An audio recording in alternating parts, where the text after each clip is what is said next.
क्या कुछ हुआ है बीते हफ्ते अंतर्राष्ट्रीय बाजारों में, किस तरह के क्यूज पर इस हफ्ते रखनी है नजर, सारे डिटेल्स लेकर मेरे सहयोगी दीपांशु जुड़ चुके हैं।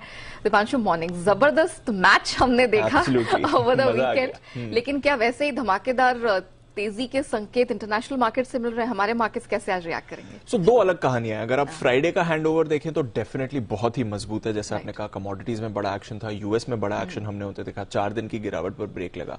पर उसके सामने आज सुबह के जो संकेत हैं वो उतने अच्छे नहीं आते हुए दिख रहे हैं, और उसका एक या दो डर ये है, चीन में एक आशा बनी हुई थी कि ये जो जीरो कोविड पॉलिसी है या जो इतने स्ट्रिक्ट लॉकडाउन्स हैं, प्रतिबंध हैं, वो हटाए जा सकते हैं। बट उनके एक सीनियर गवर्नमेंट ऑफिशियल का कहना है कि फिलहाल जीरो कोविड पॉलिसी बनी रहेगी। जो भी लॉकडाउन मेजर्स हैं या कोविड रोकने के लिए जो भी इन्होंने अब तक एक्शन लिया है वो बना रहेगा। इसलिए आप देख रहे हैं कि एशिया के बाजार जो अभी खुले हैं वो कमजोर खुले हैं, और इसलिए आप देख रहे हैं कि अमेरिकी फ्यूचर्स में, हालांकि फ्राइडे को पॉजिटिव एक्शन था, पर आज सुबह अमेरिकी फ्यूचर्स में आपको नेगेटिव एक्शन बनते हुए दिख रहा है। यही नहीं, एप्पल ने अपना प्रोडक्शन चाइना में घटाया है, क्योंकि इस समय जो कोविड हॉटस्पॉट है चाइना में वो प्रोविंस है जहां पर एप्पल की प्रोडक्शन फैसिलिटी है। इनफैक्ट खबरें तो ये भी आ रही है कि कई सारे वर्कर्स फैक्ट्री छोड़ के भाग गए हैं, क्योंकि उन्हें डर लग रहा है कि उन्हें फैक्ट्री के अंदर ही लॉकडाउन नहीं कर दिया जाए। तो एप्पल ने प्रोडक्शन घटाया है और आगे भी प्रोडक्शन की सप्लाई की परेशानी जताई है। तो इसकी वजह से आप देख रहे हैं कि थोड़ा फ्यूचर्स पर मूड बिगड़ा है। बट अदरवाइज जो फ्राइडे का हैंडओवर रहा है वो तो बहुत ही मजबूत रहा है। 4 दिन की गिरावट में यूएस पर ब्रेक लगा, 400 अंकों का उछाल आपने डाउ पर होते देखा। थोड़ा उतार चढ़ाव वाला सेशन था। इनिशियली बहुत ही बढ़िया शुरुआत हुई, उसके बाद काफी तेजी से बाजार गिरे, और फिर उसके बाद काफी तेजी से रिकवरी भी आपने बाजार में आती हुई दिखी। तो उतार चढ़ाव के बीच 400 अंकों की बढ़त रही, 4 दिन की गिरावट पर ब्रेक लगते हुए आपको दिखा। वहीं आपने देखा कि S&P 500 और नैस्डैक दोनों 1.25% से ज्यादा ऊपर रहे। रसल 2000 में भी आपने 1% की तेजी बनते हुए देखी। बॉन्ड यील्ड अभी भी 4.1% के ऊपर कायम है, बट वहां पर ज्यादा बड़ा एक्शन नहीं होते हुए देखा। जो इनका जॉब्स डेटा आया उसकी वजह से बाजार में थोड़ा उतार चढ़ाव आपने बनते हुए देखा। अक्टूबर में 2.5 लाख से ज्यादा 2.6 लाख नई जॉब्स जोड़ी गई, अनुमान 2 लाख का था। तो एक तरह से आप कह सकते हैं कि अनुमान से बहुत ज्यादा जॉब्स जोड़ी गई हैं। नेगेटिव है, क्योंकि लग रहा था कि जॉब मार्केट जब तक कूल ऑफ नहीं होगी तब तक ये रेट हाइक का इंपैक्ट दिखेगा नहीं।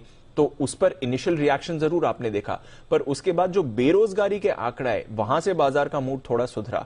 बेरोजगारी इनकी 3.5% से बढ़कर 3.7% पर आई, अनुमान 3.5% पर ही रहने का था। तो बेरोजगारी में आपने हल्की बढ़त देखी है। तो पहला आप एक रियल संकेत देख सकते हैं कि फाइनली जो रेट हाइक्स हो रही हैं उसका इकोनॉमी पर असर आ रहा है। जॉब्स अभी भी जुड़ रही हैं, बट ओवरऑल अनएम्प्लॉयमेंट में, बेरोजगारी में आपने हल्की बढ़त देखी है। तो बाजार ने इसको एक पॉजिटिव साइन लिया, और फिर आपने देखा कि एंड में एक अच्छी रैली रही, जिसकी वजह से डाउ 400 अंक ऊपर बंद होते दिखा। बट अदरवाइज पिछला हफ्ता हमने देखा काफी ब्रूटल रहा अमेरिकी बाजारों के लिए। 4 हफ्तों की जो साप्ताहिक बढ़त का ट्रेंड था उस पर ब्रेक लगते हुए दिखा। डाउ तो रिबाउंड के बाद 1% ही नीचे बंद हुआ on a weekly basis, but S&P 500 2.5% नीचे था, वहीं नैस्डैक 4.5% नीचे था, और रसल 2000 भी आपने 2% नीचे ही देखा। तो ओवरऑल बेसिस पर 4 हफ्तों की साप्ताहिक बढ़त के ट्रेंड पर आपने ब्रेक लगते हुए जरूर देखा। बट ओवरऑल फ्राइडे का सेशन फिर भी बाजार के लिए थोड़ा ठीक रहा। यूरोप में देखिए 2 से 2.5% की तेजी थी, तो वहां पर भी बड़ा एक्शन आपने होते देखा। कमोडिटीज पर आते हैं तो फ्राइडे को बहुत ही बड़ा उछाल देखा, क्योंकि जॉब्स डेटा के बाद डॉलर इंडेक्स नीचे गया, जिसकी वजह से कमोडिटीज में बड़ी छलांग लगी। अब डॉलर इंडेक्स वापस 111 पर आ गया, तो थोड़ा ऊपरी स्तरों से कमोडिटीज पर आप जरूर दबाव देख रहे हैं। 97 पर है कच्चा तेल इस समय।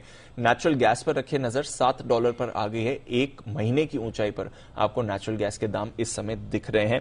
वहीं आप नजर रखिए जहां तक सोने का सवाल है, वीकली बेसिस पर $2.25% ऊपर सोना था, बट आपने एक ही दिन फ्राइडे को $45 का इंट्राडे उछाल सोने में आते हुए देखा, जो कि 2.5 साल में सबसे बड़ा जंप था ऑन अ परसेंटेज बेसिस। अगर आप इंट्राडे की बात करें, वहां से अब थोड़ा दबाव आपको ऊपरी स्तरों से दिख रहा है। बेस मेटल्स में भी बड़ी तेजी आपने फ्राइडे के दिन देखी थी। तो ओवरऑल कमोडिटीज में थोड़ा बाउंस बैक आया था, आज सुबह थोड़े सुस्त दिख रहे हैं।